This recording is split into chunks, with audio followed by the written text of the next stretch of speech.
They called me a failure. Those words never really leave you. No matter how many years pass, or how much success you build, they stay somewhere deep in your chest, waiting for a quiet moment to whisper again, reminding you of where you came from. I still remember that night.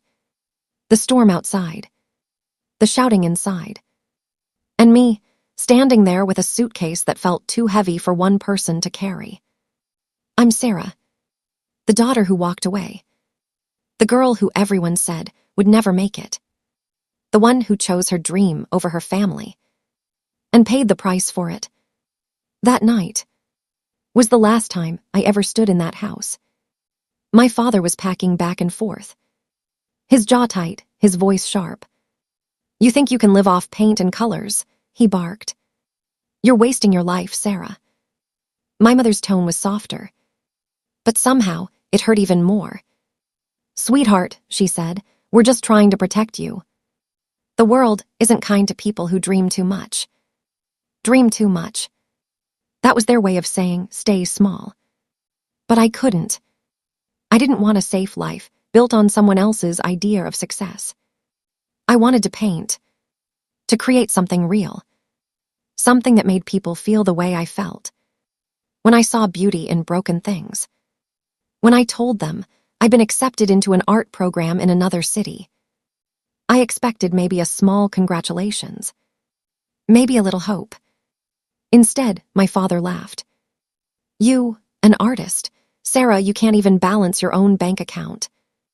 My throat tightened. "I'll figure it out," I whispered. His voice rose. "No, you'll ruin yourself. If you walk out that door, don't expect our help. Don't come crying back when you fail." I didn't say a word.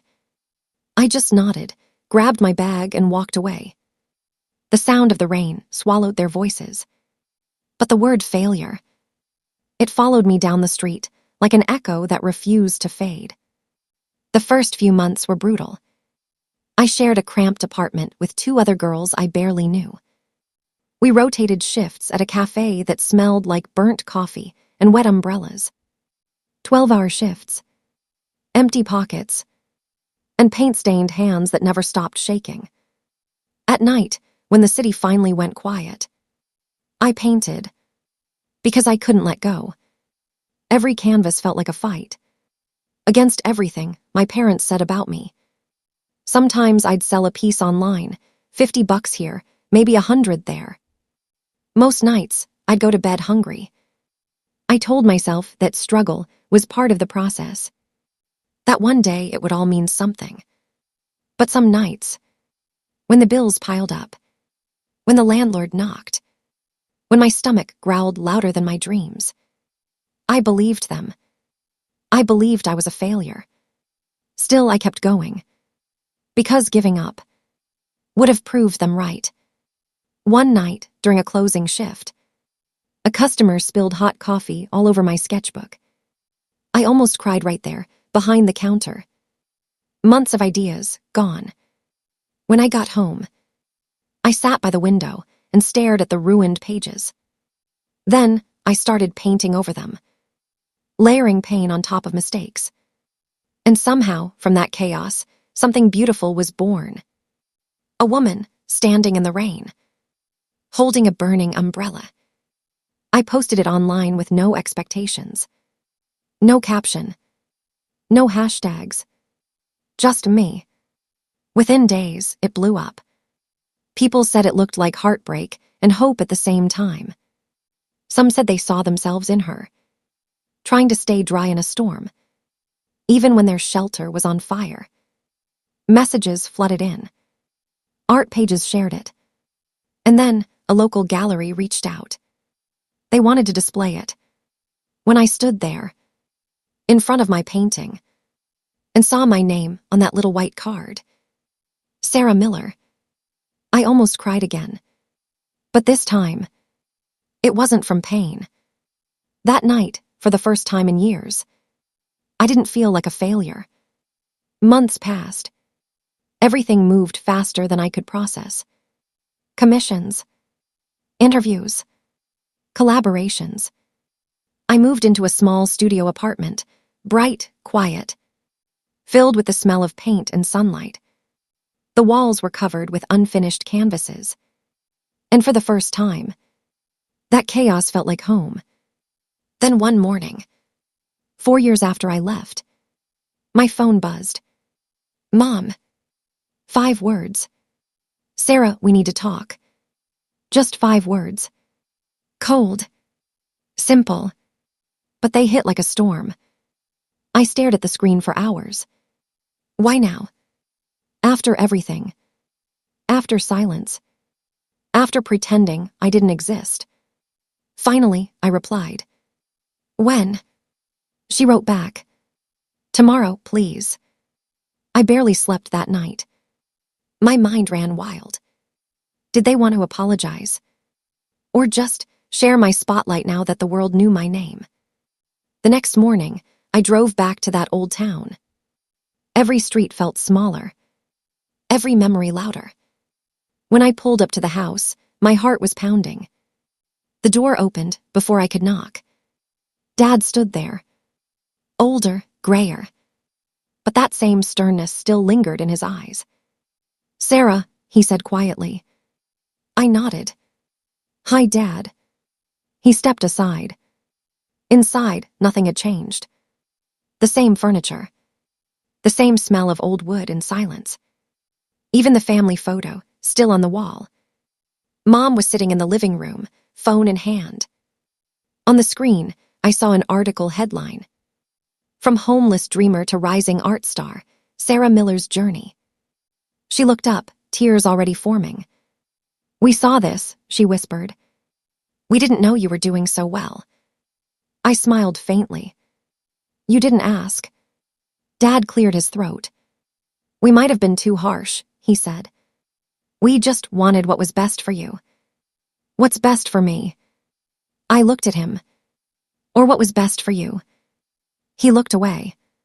It's not like that. But we both knew. It was exactly like that.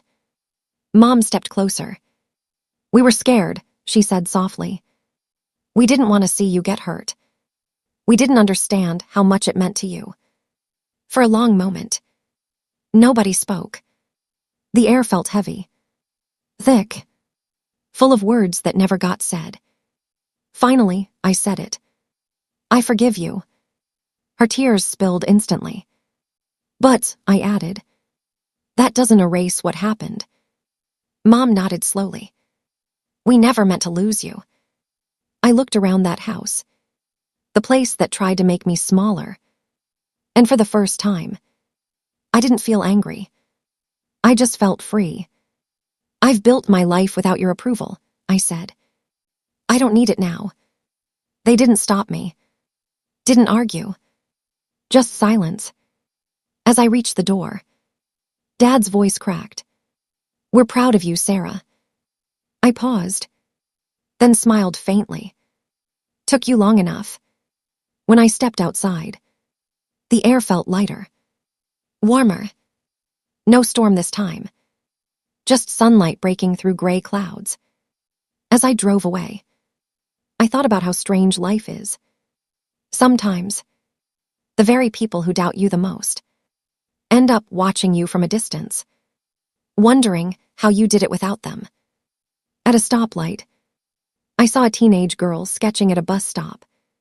She reminded me of me. Hungry, uncertain, but filled with quiet fire. I smiled. Maybe one day, she'd have her own story to tell. When I got home, I walked into my studio. Canvases leaned against every wall, each one a chapter of my life. I picked up a brush and stared at a blank canvas. Then it came to me. A family portrait. But this time, painted the way I saw it. Not perfect. Not smiling. But real. Broken, yet still standing. As I made the first stroke, my phone buzzed. A new notification. My next exhibition sold out. I laughed quietly. Not from pride. From peace. Because I finally understood. Success isn't about proving them wrong. It's about proving to yourself that you were right to believe. They called me a failure, and for a while I believed it. But failure is just the first draft of success. Messy, painful, but necessary. I finished the painting, stepped back, looked at it. A storm outside the window. A girl holding a brush instead of an umbrella. And I whispered, they called me a failure. But who's the failure now? The sun dipped below the skyline, flooding my studio with gold. I closed my eyes, took a deep breath, and smiled. Because finally, after all this time, I was home.